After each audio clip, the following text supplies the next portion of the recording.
The Titans fall. You hate to see it, and I designed my own MVP skin. Welcome to Custa News Network.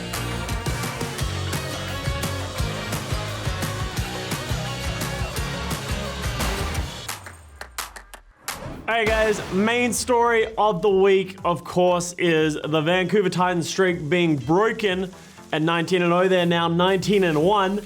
Surprising to me, to everyone, it was the Valiant that managed to do it. Big shout outs to the entire team, to everyone. Obviously been an incredibly tough season, but we managed to do it. We took them down. You know, Kriv is Babbo, but this time he decided to pull it out. Obviously playing an amazing match, getting MVP, sleeping 35 people again. We had some cool stuff come out because of it. We had Fact calling them out before the game, saying, all I'm saying is that Shax and Reprise and I have ended 30-game win streaks before. Uber freaks out about the whole thing as well. Just not even language being yelled at this point. Aussies supporting Aussies. That's the moral of the story. I appreciate it. One of my favorite things about upsets in the league is people always do crazy things because they always say, this is never gonna happen. I'll do this if this team beats this team. So we had Taco, who was actually a mod in our Discord, saying he would do a shot of maple syrup in the viewing party if we win. So obviously we get the W, wearing his Valiant jersey with pride.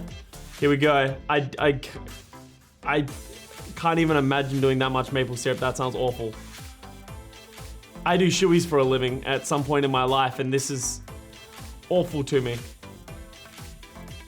Just Canadian things. So once again, big shout outs to the team for playing such an amazing match, but the stage is not over. We play Spark and then London back to back on Thursday and Friday of this week. So we're playing to get some wins, hopefully lock ourselves in position in the stage playoffs, and who knows where we go from there. So please do keep tuning in, and hopefully we get some more wins.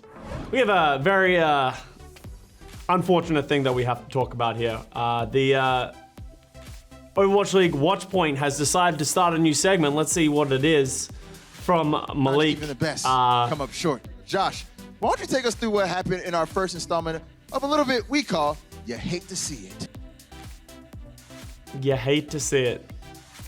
This week's You Hate to See It that we've been doing for months is Overwatch League doing You Hate to See It, okay?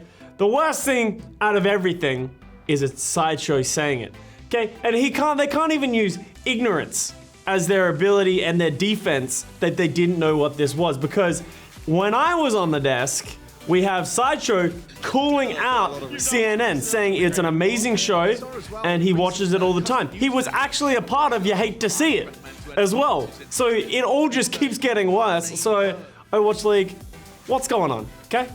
You know?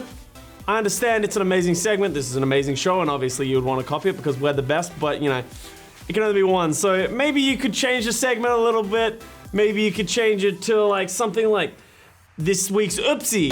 The bad plays that people did today. I don't know, that's not my job because I already have a really cool title. So if you could just move on from that one, then everyone will be happy. This week we have Kriv after his amazing match on the field to tell us what's going on. Kriv, what's going on right now? Hello Custa, I'm reporter. Here's LA Live. Excited to kick out live on the weekend. Don't forget to buy ticket at lavaliant.com. Back to you, Custa. Thank you very much, Babbo. I very much appreciate it. On to the fan comment section of the week. We have Welby. If Custa speaks incoherent Australian rambling, McGravy speaks banjo, and Kriv speaks Kriv, how does this team communicate? We generally just yell in nonsense and then just hope something comes out. You know, Kriv just yells, I sleep. I just yell random Australian things that I hope people have started to learn for. And Gravy at least makes great music when he talks. So, yeah, it all comes along. Flick Redmond with Custa, favorite Aussie choc or lollies that you miss and you can't go over in the US. A special Adelaide one is I love fruit chocs. Fruit chocs are amazing. I think they were made in Adelaide. So my mom always brings me fruit chocs whenever she comes up. But obviously, Tim Tams are a #1 favorite across every Australian. So everyone's got to try them. If you haven't, the best is classic, don't at me. We have Yo Hamburger with, this is the first time I noticed, why are you climbing a fence in the CNN intro? You know, sometimes you need to get the story. Sometimes you need to do illegal things to get the story. That's me showing dedication to my work. I might be getting to jail anytime soon, but who knows? We have Denny D. Wu Kong with, what is your favorite Mercy skin? I used to love just like the original plain gold one. It was like a purple skin that was the gold one. I can't actually remember what it's called. But I actually really like the most recent All-Star Mercy skin that came into the game. I think that thing's really cool. Looks awesome. So big shout out to everyone that made that one. Okay, and we have Leprela with Custa. If you were a Dungeons and Dragons character, what race class would you be? I actually played D&D in the past. I was a halfling sorcerer that I actually ended up dying because I didn't trust my paladin friend who came up to me. He went to heal me and he said, "How much is your life worth?" So I rolled my last death saving throw and died. So, yeah. Rip Larvae. So, last week we talked about the most edible Pokemon ever. And you guys put in the comments what you guys think the most edible Pokemon is. We have Kellogg said Custom Magikarp is the most edible Pokemon. Okay, so Magikarp is great and all, but then what happens if it evolves, like mid-eat? Okay, because all of a sudden you're annoying it and then it evolves, and then you have a Gyarados problem, and Gyarados is definitely not the most edible Pokemon. You are the most edible thing ever against that Pokemon. So, it's a risky business, okay? The most edible Pokemon is Execute. Okay. Maybe. Okay, you can have a nice Execute omelet, put a couple of spices on there, that could be great. Okay, I'll give you that one. Okay, you have that one, Shia. Miltank is the most edible Pokemon. Is that a cow? Yeah. Oh, well. Miltank is definitely also one of the most edible Pokemon for non-vegetarians in the Pokemon world. The most edible Pokemon is Vanilla-ish. Vanilla-ish. What is Vanilla-ish? There's an ice cream cone Pokemon? At what point did the Pokemon developers just give up? Okay, because this was not in my classic Pokemons. There was not an ice cream cone that was trying to kill my Pikachu.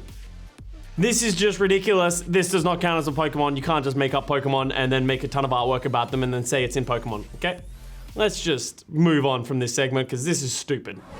We also had something really cool happen this week. We had the MVP Jonax skin come into the game. So the developer said that because he's the MVP, he gets to design a skin of his choice. Obviously, he chose Zenyatta. He actually decided to go for a really cool octopus theme of the Zenyatta. I think it came out really cool. I think by far one of the best skins in the game. It's got, you know, the octopus head in the globe. We got the little tentacle balls. So you're gonna be like throwing octopus at people. So look how cool this skin looks. It's gonna be pretty awesome in the game. So we've decided to give me a challenge here of what I would design. If I was designing a skin for Mercy, what would I do? I was gonna say like you can make it a Valkyrie, but you know, that doesn't really apply when Mercy is a Valkyrie. Yes. Okay, so here's what we would do. So we have normal Mercy, but because she's a normal bird, she's a little scuffed. We have like cardboard. It's gonna be cardboard. Like it's gonna look like a box and it's gonna have like the advertisement on the back. It's gonna be cardboard wings. She's gonna have like a really like cool tail, but it's gonna be like super multicolored. So add some purple in there. What colors are we missing? Let's get some red in the tail. And like she gets this like really unique ability where when she's in ultimate form, every now and then she drops this like white stuff which kind of looks like bird poop onto the characters, and if it hits you, it makes you very mad and decreases your ult charge rate by 50%. So like I'm going next level and now my skin has like extra abilities, and if there's ever a cat character that gets introduced into Overwatch, then it's just like instantly hard counters Mercy. But I think this character could come through. Jeff, I'm just saying, if you guys nominate me MVP, then we'll have such an easy concept of a Mercy skin. So let's just get it going. We need to talk about something. Cereal, guys. And that's really important to remember. If you just put milk and you just put the cereal in, okay? It doesn't need to be complicated. We don't need to have this philosophical discussion about what it is. But here's Kyle going on to Twitter and saying, is cereal soup? Okay? Kyle, no, cereal's not soup, okay? Soup has like vegetables in it and all these cool things. Cereal is cereal, soup is soup, okay? So let's just calm down on what we're talking about with cereal, and Kyle, just stop.